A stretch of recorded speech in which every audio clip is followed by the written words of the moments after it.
Chora Israel, Babilônia não é seu lugar. Clama ao seu Deus, que Ele te ouvirá. Do inimigo te libertará. Chora Israel, Babilônia não é seu lugar. Clama ao teu Deus, que Ele te ouvirá.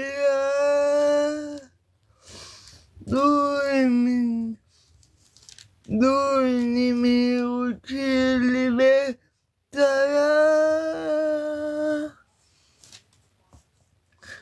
Chora Israel, Babilônia não é teu lugar.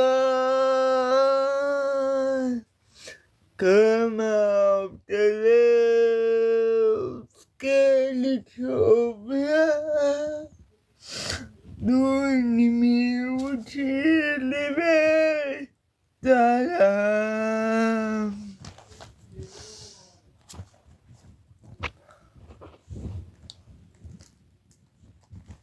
Com fervor fizeste a prece. Querido, hoje eu quero falar com os irmãos sobre um tema muito importante. E conforme meu novo estudo, minha nova forma de ensino, eu falarei pausadamente para que você possa me compreender e eu possa formular este estudo de uma maneira mais centrada e legal e de fácil para facilitar a nossa comunicação e o seu entendimento. Vamos ler, para começar, o Salmo 14, aonde Davi fala da corrupção humana. E o salmista diz assim, eu vou ler são 7 versículos, mas eu vou ler pelos os 3 primeiros nessa fase da mensagem. Amém? Diz o nécio no seu coração, não há Deus, tem se corrompido, fazem-se abomináveis em suas obras.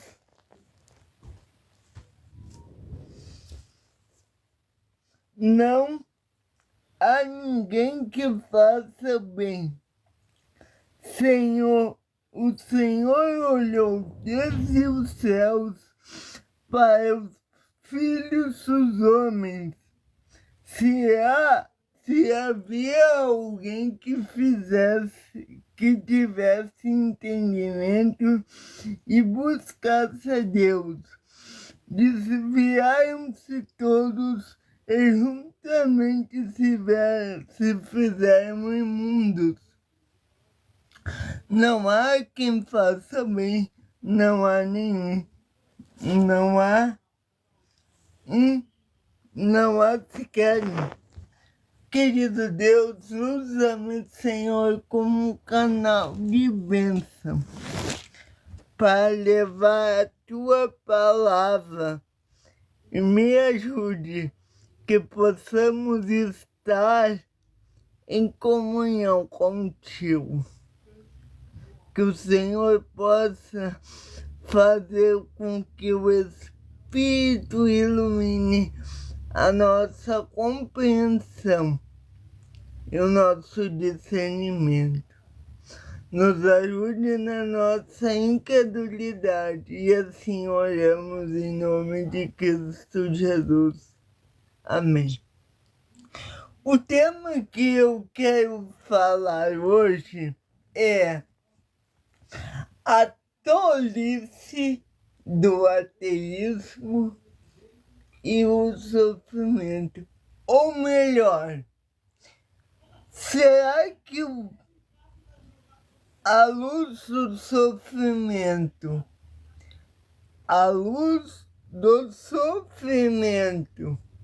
será que o ateísmo é em si ou torna-se uma tolice? Quando Davi escreveu este salmo de número 14, ele tinha em mente, provavelmente, a sua vida, a vida que ele escolheu, a vida de pecado, mas uma vida também de comunhão. Aí você pode me dizer assim, Thiago, mas como pode ter uma vida de pecado e uma vida de comunhão? E eu vou explicar para você como. Me dá um minuto. Não saia daí. Um minuto.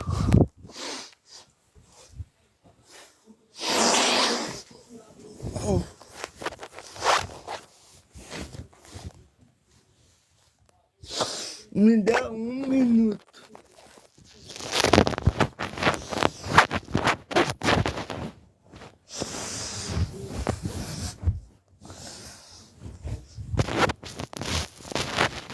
Aí, voltamos. A minha pergunta é, ou a pergunta que o nosso amigo poderia fazer é: como podemos ter uma vida de pecado? A câmera não está reta, mas deixa eu ver se eu consigo. Aí. Como podemos ter uma vida de pecado ao mesmo tempo que temos uma vida de comunhão? Eu disse que Davi tinha ao mesmo tempo uma vida pecaminosa. E quando eu falo vida pecaminosa, eu estou falando de um estilo de vida, não de um pecado isolado. Como podemos conciliar a vida pecaminosa com uma vida devocional?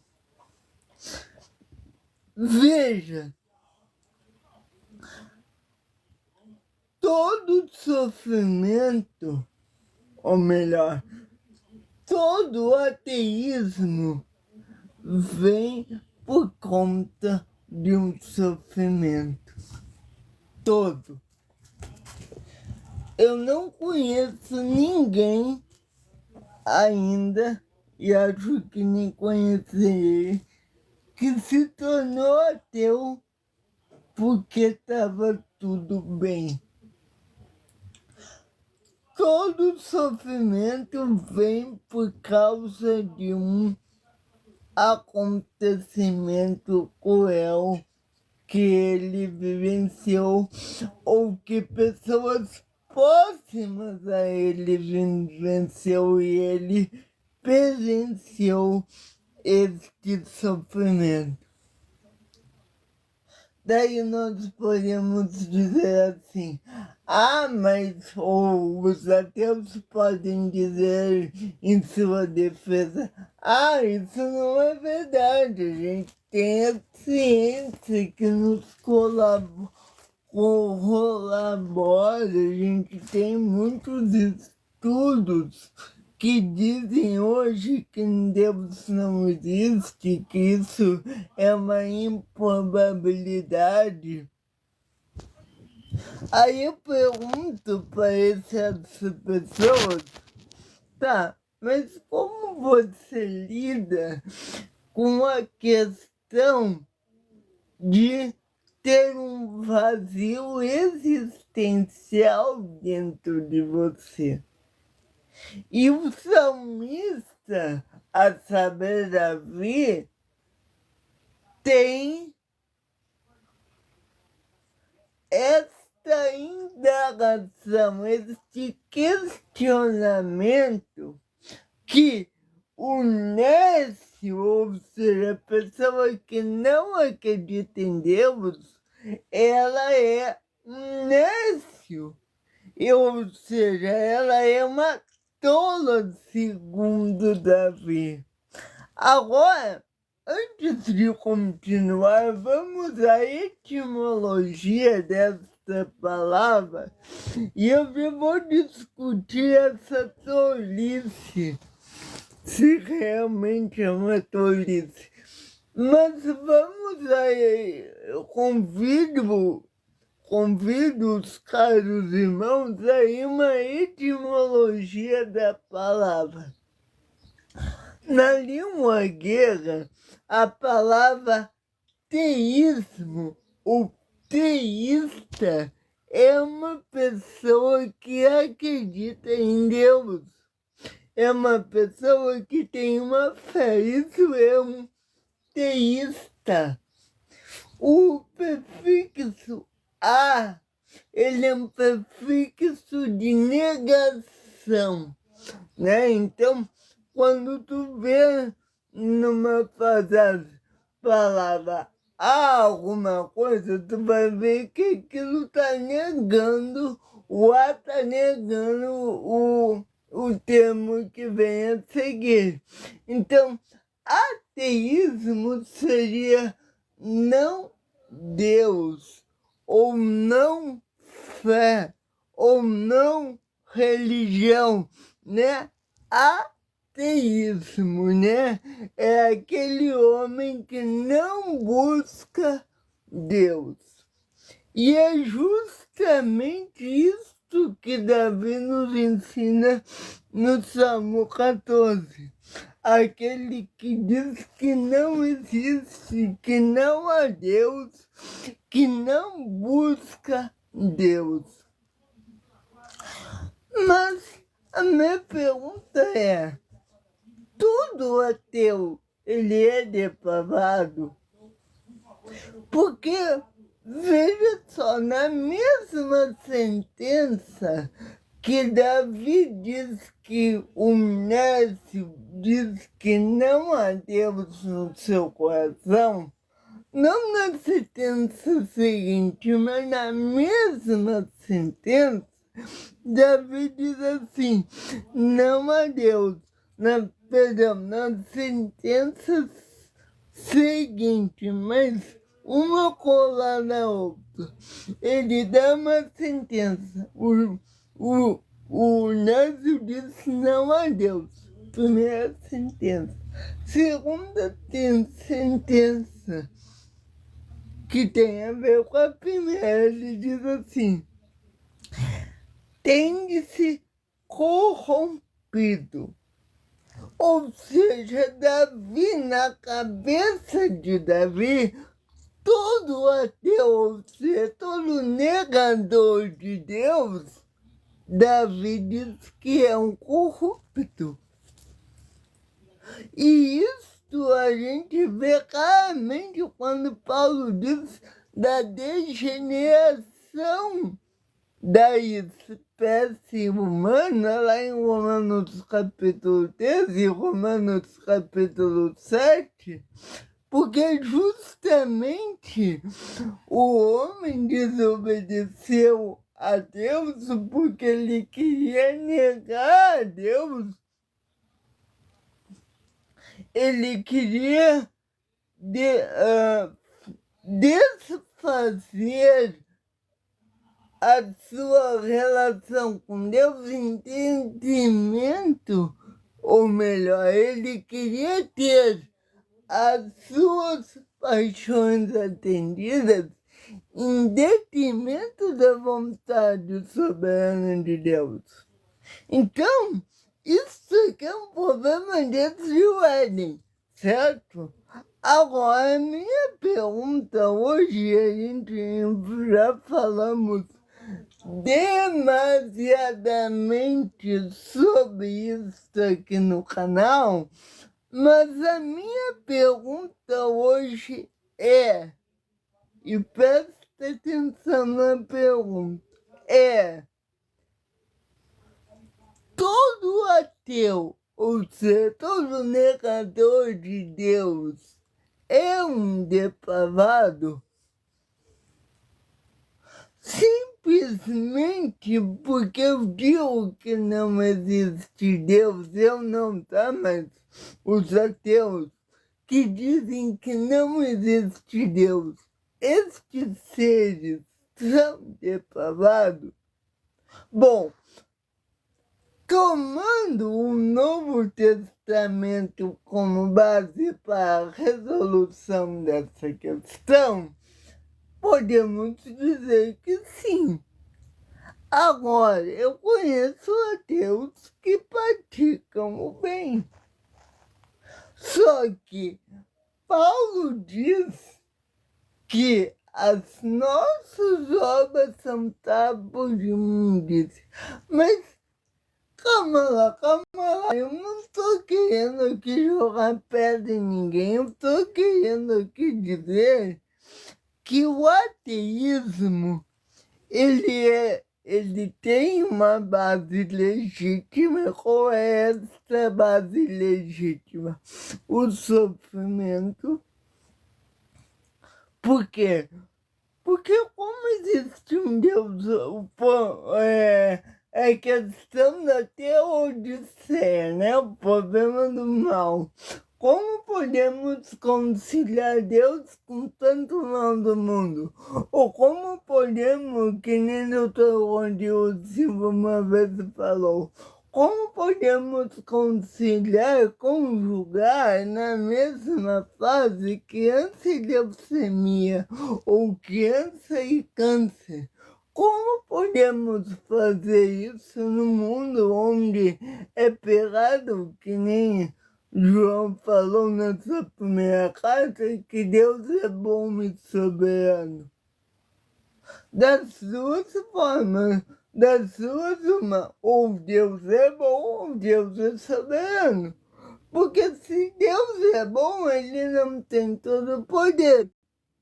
Se Deus tem todo o poder, então ele é mau, porque ele não faz nada para extinguir o mal do mundo.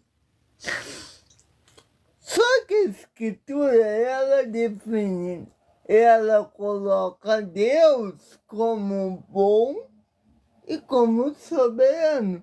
E é aí que está o problema da teodiceia.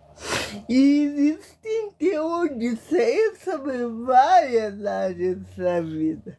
Teodiceia sobre as crianças, teodiceia sobre a corrupção, teodiceia sobre o pecado em si, teodiceia sobre as doenças. Só que nenhuma dessas teodiceias, até hoje, conseguiram colocar em uma fórmula como podemos responder essa seguinte questão? Como podemos conciliar um Deus bom, santo, justo e amoroso com tanto mal no mundo?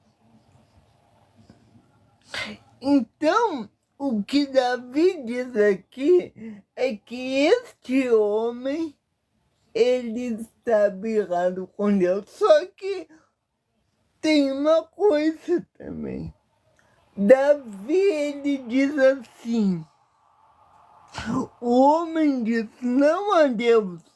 E ele diz, logo depois ele diz assim, tem de se corrompido, fazem-se abomináveis as suas obras.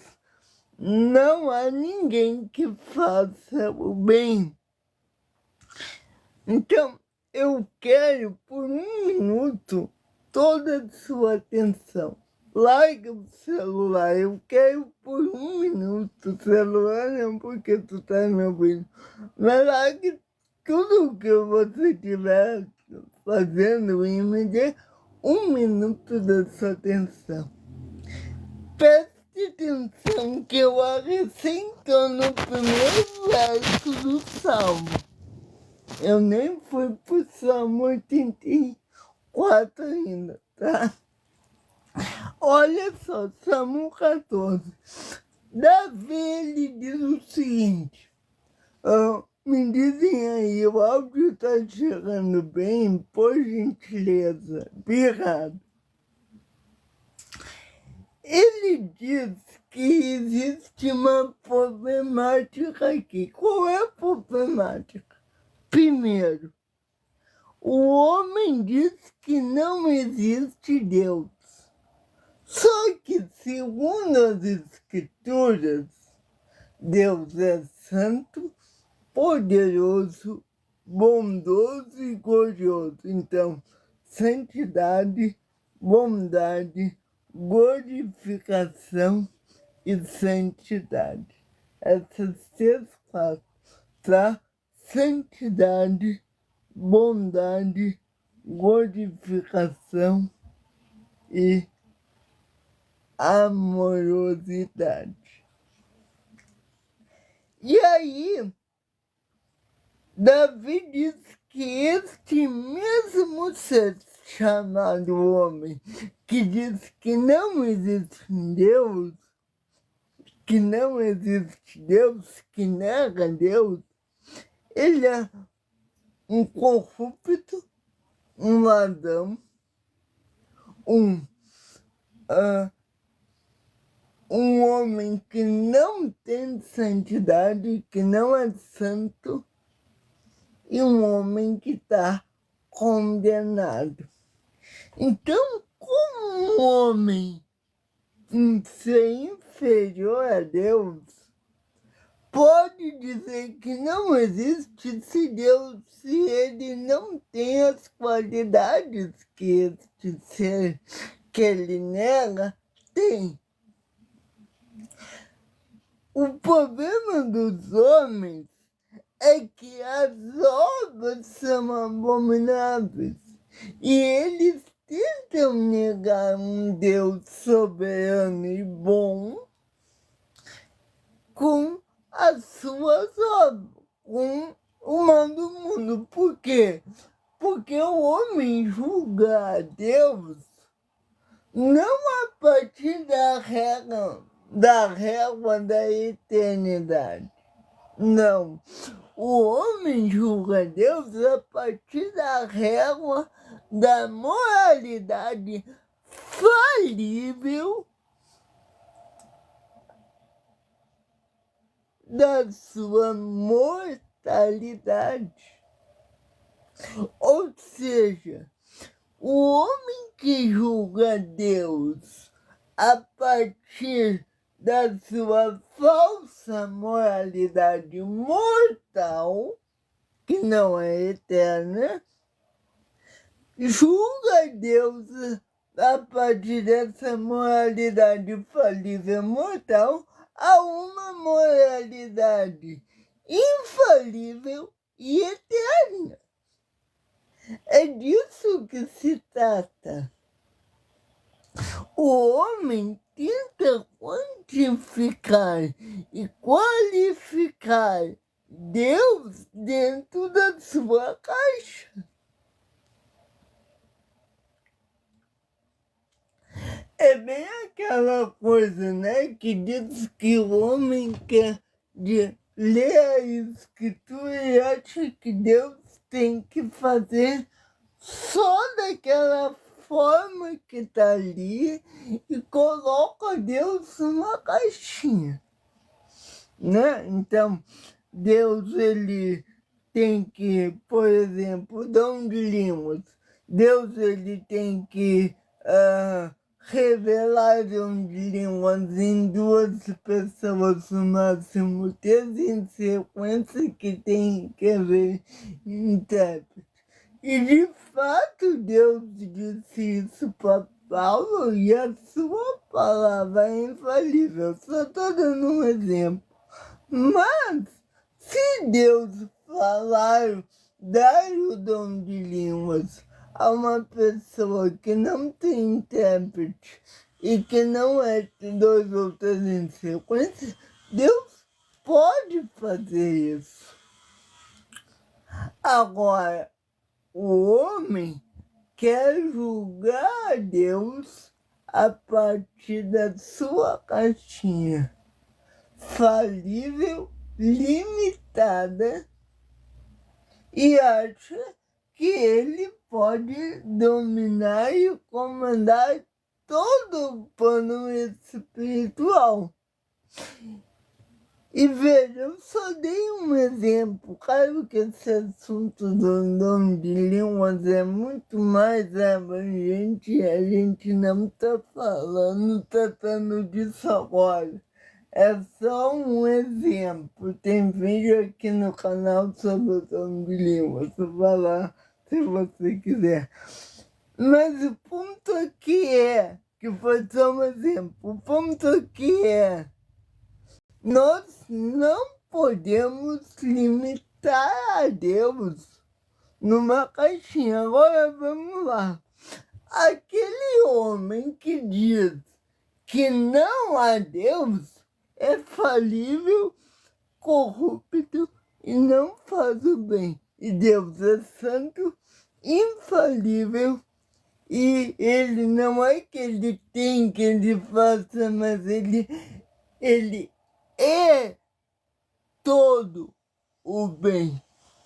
Ele é completamente, excelsamente bondoso. Então, este homem, e aí a gente retornamos ao problema da teodiceia. Mas se Deus é bondoso, majestoso, e nós não podemos se comparar a Ele, pois nós somos falíveis e pecadores, e Ele infalível e santo, eu entendi isso, tchau. Mas como então Ele permite que pessoas sofram e não dá essa resposta? O sofrimento, alguém já disse que é mais... alguém na história já afirmou, já informou que o sofrimento é uma escola. E o sofrimento é uma escola e da vida. Ou seja, quando passamos pelo sofrimento, nós muitas vezes temos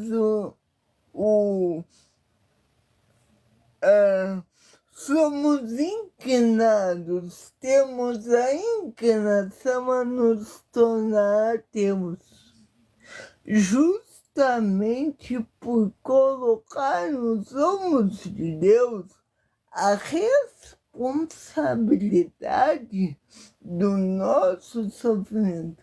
E eu arrisco-me a dizer que, claro, que a gente está falando de linhas teológicas, mas eu estou usando a linha teológica pensando a princípio.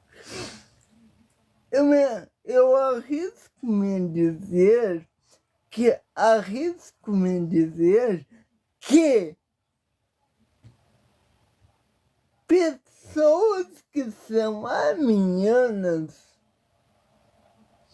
correm menos risco de tornarem-se ateias do que pessoas que dizem-se calvinistas.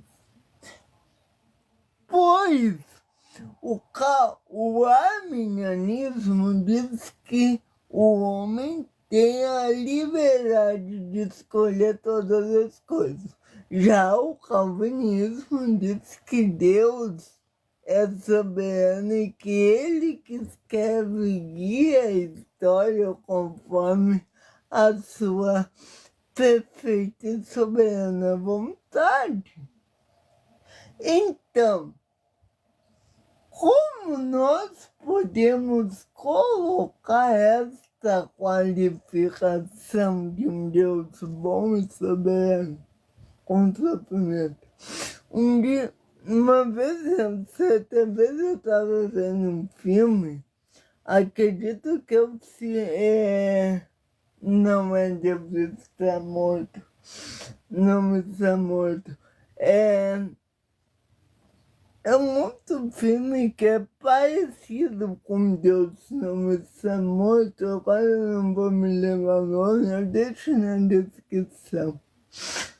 Que diz que uma mãe tinha uma filha e ela estava muito doente, essa filha.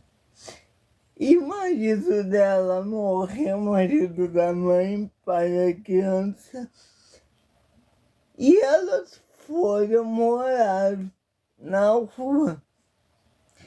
E elas moravam dentro de um carro, não um carro de luxo, uma lata velha, não que isso seja menos digno, tá? Mas só para explicar o contexto sócio-histórico que elas se encontravam naquele momento. E aí ela encontrou dois amigos, e esses dois amigos eram casados, tinham lares dourados e tudo. E um desses amigos um dia sentiu muito forte no seu coração de ir procurar as duas e acharam elas no carro, na lata velha, cor de laranja, até me lembro isso. E ele ofereceu ajuda para elas e tal. Preste atenção que vai servir de base para nossa mensagem.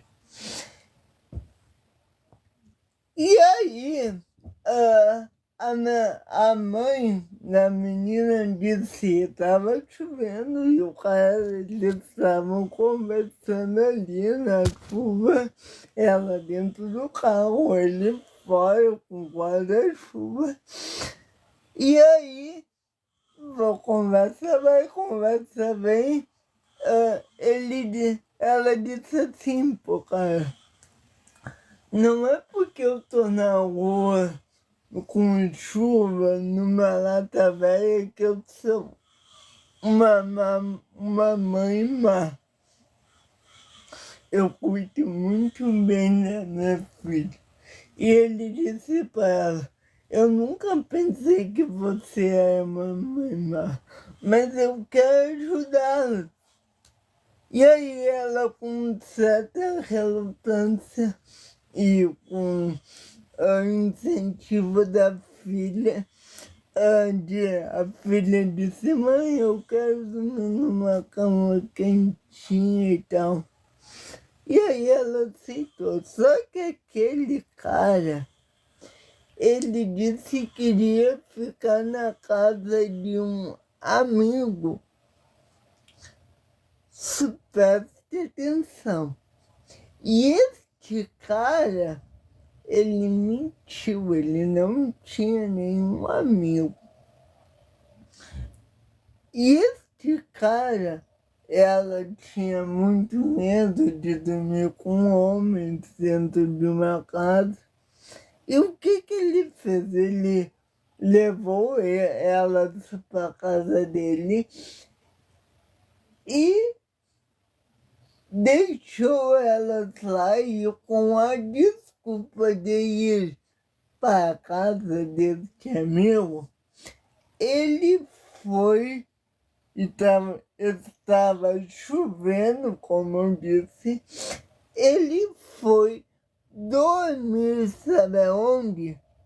No banco de uma praça, embaixo da chuva,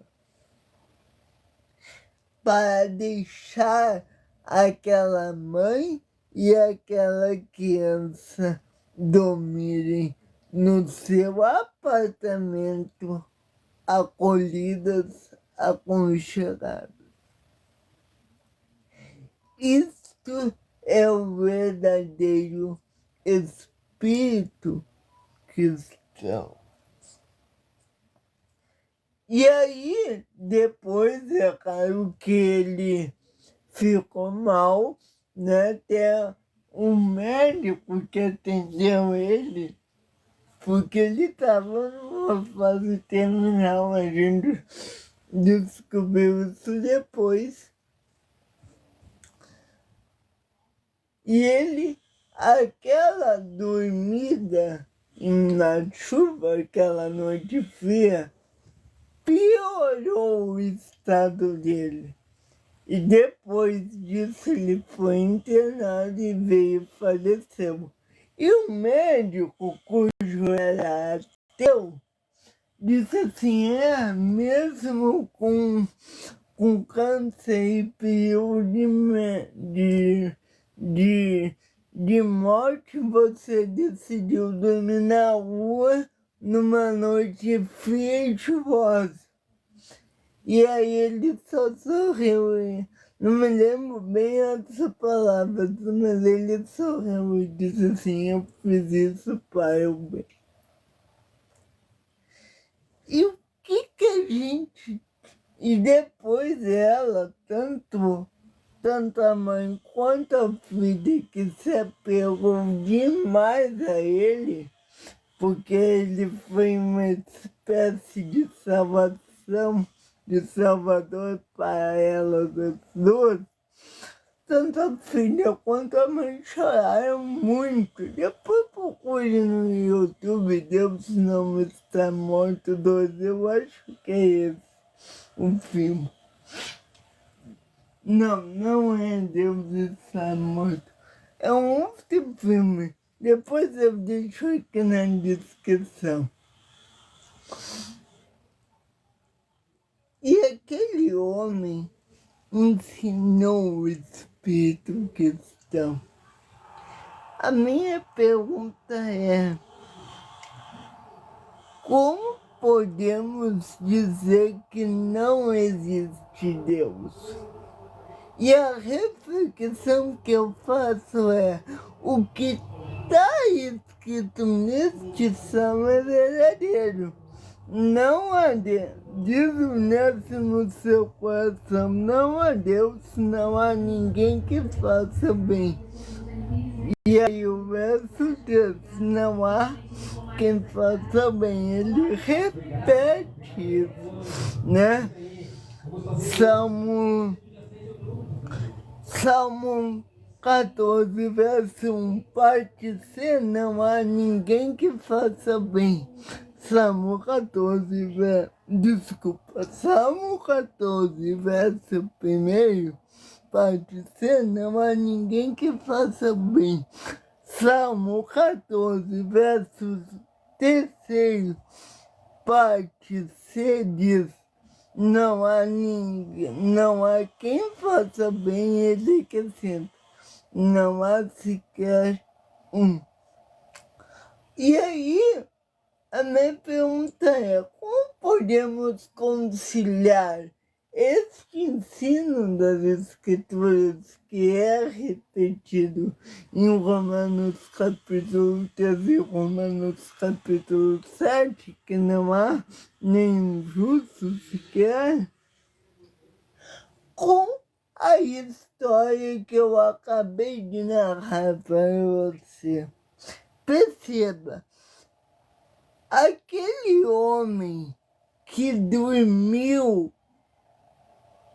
na chuva para doar a casa dele para possíveis estranhos, mas estranhos necessitados, mesmo sendo um homem adoentado, o que este homem fez?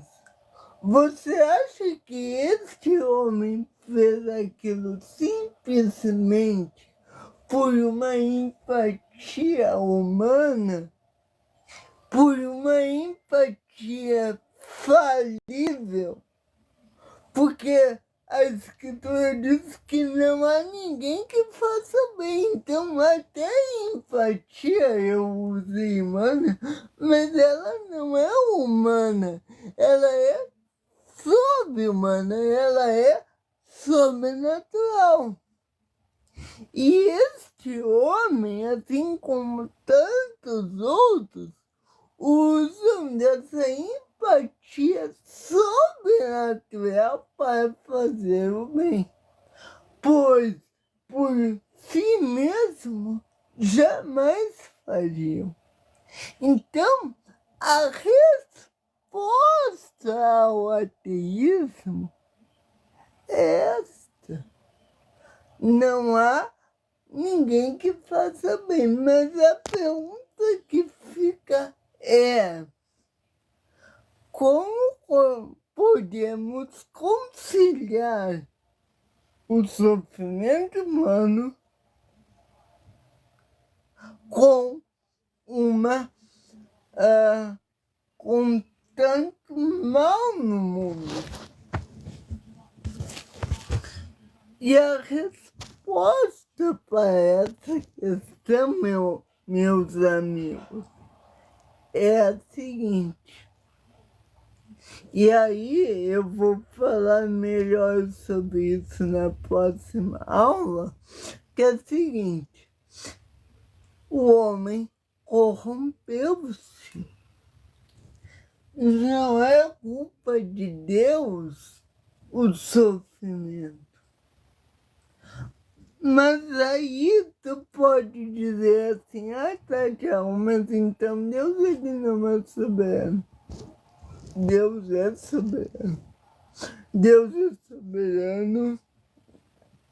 O homem tem escolhas. O homem é mau e Deus é bom. Aí você pode dizer assim: tchau, mas essa conta não fecha.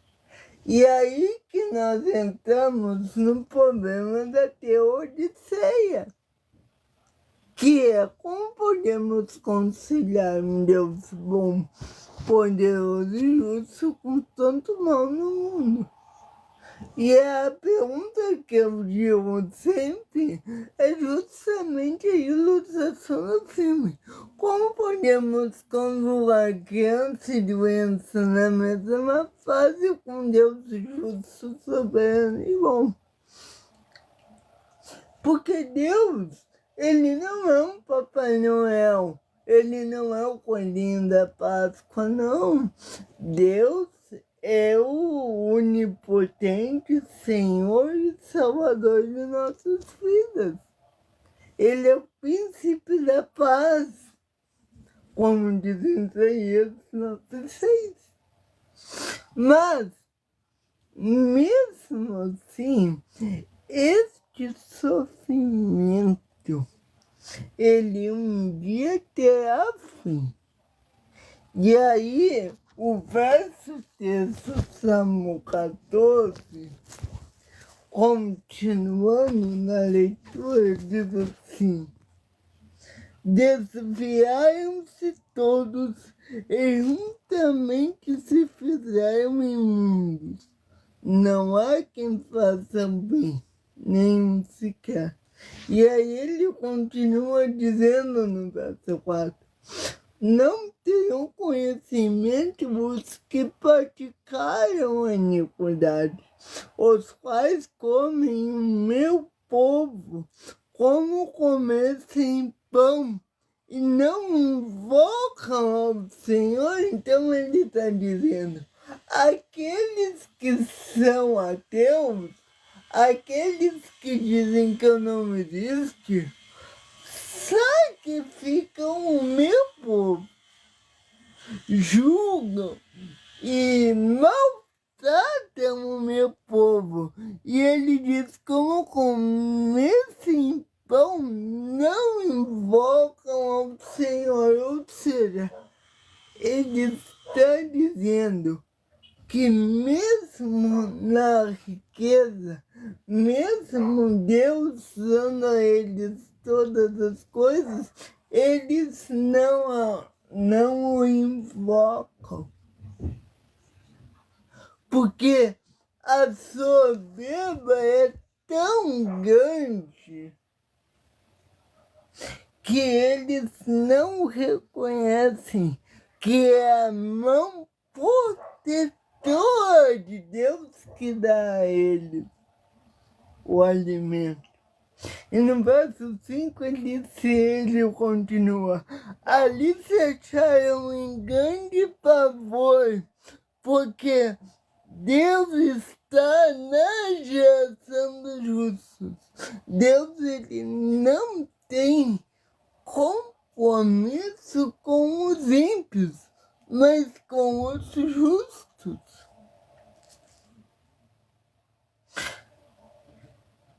Perceba, pode parecer meio fora de contexto, mas eu vou citar uma coisa aqui.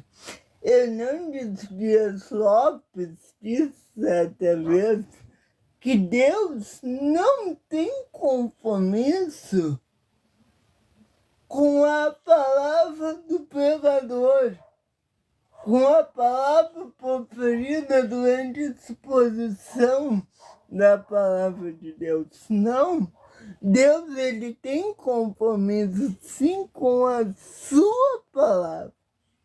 Então, se o pregador interpreta um texto errado, Deus, ele não tem compromisso com aquela interpretação. Ele tem compromisso com aquilo que está na palavra.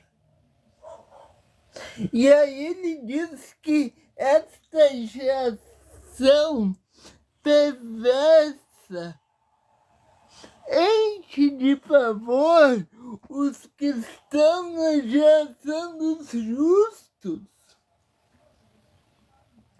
E aí ele diz que a geração dos perversos envergonham o conselho dos pobres, porquanto o Senhor é o seu refúgio.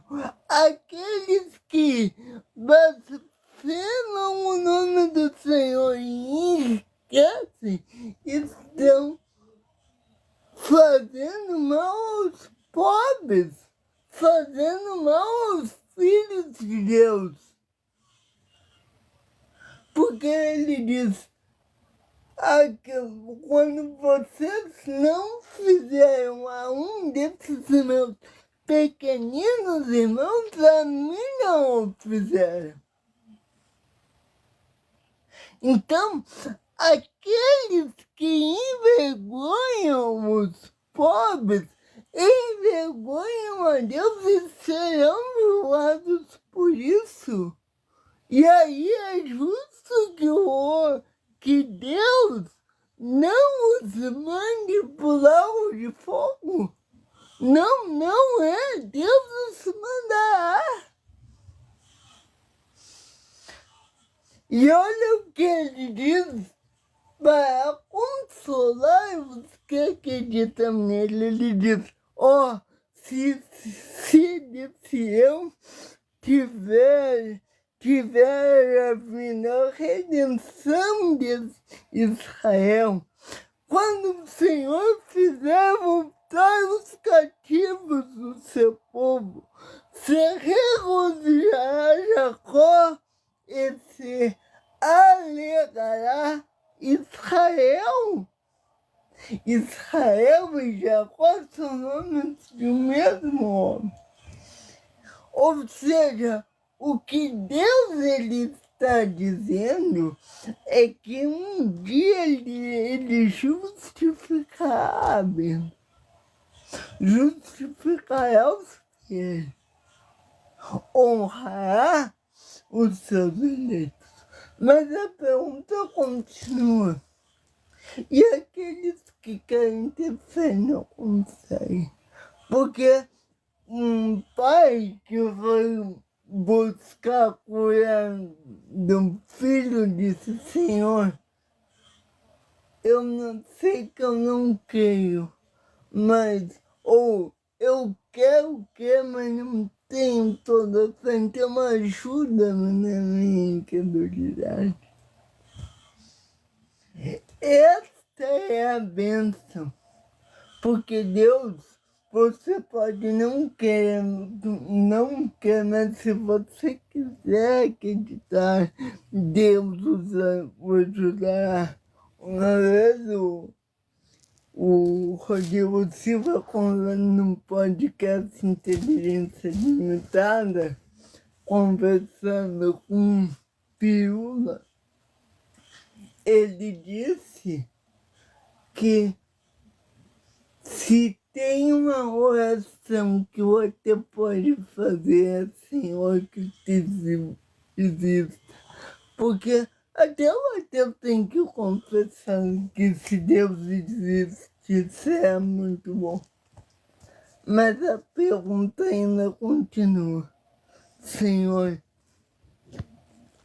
como podemos conciliar um Deus bom, justo, santo e verdadeiro, com tanto mal, com tanta miséria, com tanta desgraça? E a gente vai continuar falando sobre isso na próxima aula, mas uma coisa eu digo, o ateísmo não é a resposta. Embora eu confesse de todo o meu coração que eu tenho sido tentado a me tornar ateu. Mas eu sei, e aí você pode dizer assim, como, Thiago? Tu deu quase uma hora de aula aí para falar isso. Eu disse que eu tenho sido tentado, não que eu me tornei. Porque justamente a gente acha que é papinho de ateu, né? Essas coisas de perguntar, nessas perguntas. Mas eu digo que a maioria das pessoas que hoje são ateus já foram cristãos. Até tem um filme, que é o primeiro, aliás, dessa série do Deus não está morto, que é um professor e um aluno. E depois que o aluno termina a apresentação, eles tinham um horário. Depois eu vou falar melhor sobre esse filme. Sim, o professor aplaude o aluno. E no meio da conversa ele diz, o aluno pergunta, por que tu odeia Deus? E ele diz, como? Eu odeio Deus. E o aluno diz, como você pode odiar alguém que ele não existe? E aí, no secreto, ele confessa ao aluno com raiva que Deus ele abandonou porque levou a mãe dele. Então eu digo, todo ateu ele se torna teu,